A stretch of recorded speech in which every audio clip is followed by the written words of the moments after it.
A very warm good morning to all the students. आशा करता हूँ कि आप सब ठीक होंगे और अच्छे से अपनी स्टडीज़ पे कंसंट्रेट कर रहे होंगे। So as we discussing the second chapter of class 11 structure of atom, and in this we are going to discuss today Bohr model of atom. So I Rohit Chaudhary from Mother India Senior Secondary School Arspura. So let's start the today's topic. So Bohr model of atom, बहुत सारी drawbacks थी जो Rutherford model of atom की थी, और hydrogen atom का spectra को explain करने के लिए नील बोर एक डेनिश फिजिस्ट था 1913 में। उसने एक न्यू मॉडल ऑफ एटम को प्रपोज किया based upon Planck's quantum theory. This new model is called Bohr model of atom. The main postulates of this model, Bohr model, are as follow.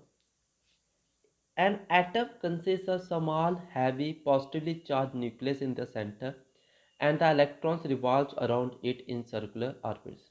जो एक atom होता है उसके centre में क्या होगा, एक हैवी पॉजिटिवली चार्ज न्यूक्लियस होगा और सभी इलेक्ट्रॉन्स उसके इर्द गिर्द रिवॉल्व करेंगे इन सर्कुलर ऑर्बिट्स।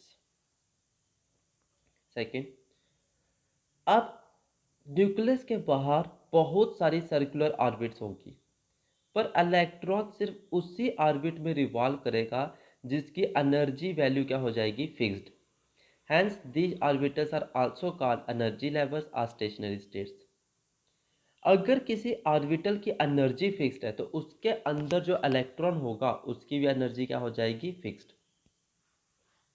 जो डिफरेंट एनर्जी लेवल्स थे उनको नंबर किया गया 1 2 3 4 so on, are K L M N so on. The energies of the different stationary states in case of hydrogen atom are given by the following expression.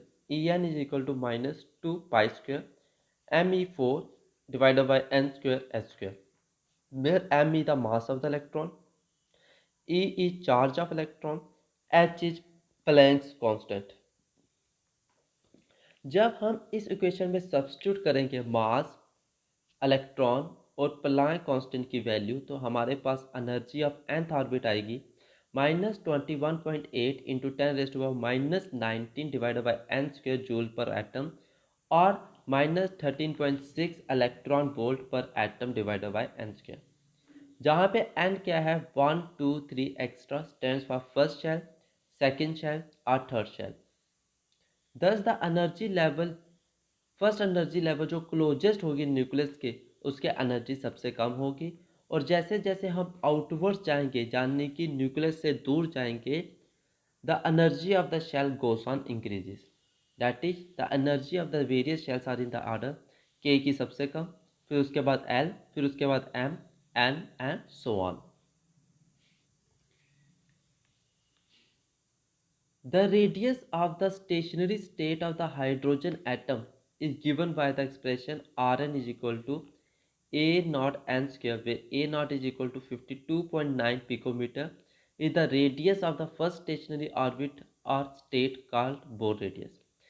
अब circular orbits होंगी तो centre से लेके उस circular orbit तक जो distance होगा उसे क्या बोलते हैं हम, रेडियस ऑफ एटम। अगर हम उस रेडियस को निकाल ले तो हमें पता चलेगा कि एक इलेक्ट्रॉन न्यूक्लियस से कितना दूर है। सो वो निकालने का फार्मूला है R N is equal to a naught N square, जहाँ पे ए नॉट की वैल्यू होती है 52.9 picometre. For hydrogen like particles the radius of the stationary states are given by the following expression R N is equal to a naught N square upon Z square. See, the velocity of the electrons in different orbits are given by the following expressions. Vn is equal to V naught into Z upon n, where V naught is equal to 2.188 into 10 raised to power 8 meter per second is the velocity of the electron in the first orbit of hydrogen atom. Third, since electron जो है वो revolve करता है only those orbits में जिनकी energy value क्या होगी, fixed, hence the electron in an atom can have only certain definite or discrete values of energy and not value of their own. Thus the energy of the electron is equal to, हमें पता है कि जो nucleus के around आपकी circular orbits हैं उनकी energy क्या है, फिक्स्ड। तो उनके अंदर जो इलेक्ट्रॉन रिवॉल्व करेगा उनकी एनर्जी भी क्या हो जाएगी, फिक्स। इसका मतलब इलेक्ट्रॉन का एनर्जी फिक्स्ड है, वो कोई अपने से वैल्यू नहीं ले सकता। फोर्थ, जैसे एनर्जी उसी तरह एंगुलर मोमेंटम जो होता है इलेक्ट्रॉन का इन एन एटम, उसकी भी कोई डेफिनेट या डिस्क्रीट वैल्यू होती है। Only permissible value of angular momentum are allowed. For example, जो permissible value of angular momentum allowed है वो है mvr upon n h divided by 2 pi. Mvr जो एंगुलर मोमेंटम होता है is equal to n h upon 2 pi. This means like energy, the angular momentum of electron in an atom is also quantized. When electron जो होते हैं किसी भी atom में are in their lowest normal energy state, अपने normal energy state में वो keep करेंगे revolving in their respective orbits, ना वो एनर्जी लॉस्ट करेंगे ना ही गेन करेंगे। और इस स्टेट ऑफ एटम को कहा जाता है ग्राउंड स्टेट और normal state.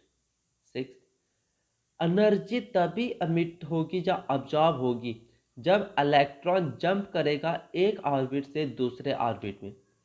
For example, when energy supply की जाएगी एक एटम को आइदर बाय इलेक्ट्रिक डिस्चार्ज और high temperature, electron in an atom में जंप फ्रॉम इस नॉर्मल एनर्जी स्टेट, मतलब वो अपनी ग्राउंड स्टेट से जंप करके किसी हायर एनर्जी स्टेट में जाएगा by absorbing a definite amount of energy.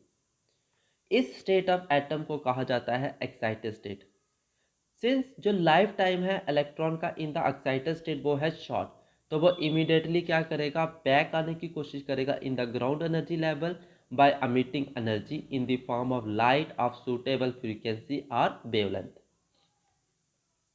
This amount of energy absorb और emitted वो किसके ऊपर डिपेंड करती है कि जो दो एनर्जी लेवल्स जिनके बीच इलेक्ट्रॉन की ट्रांजिशन हुई है from one energy level to the other energy level, उन दोनों लेवल का एनर्जी डिफरेंस क्या है। That is delta E is equal to E2 minus E1, where E2 and E1 क्या है, energy of the electron in the higher and lower energy level respectively, and delta E the energy difference of the two levels. So this is the complete Bohr model of atom. आशा करता हूँ कि आज का lecture आपको clear हो। Till then, thank you students and have a very nice day.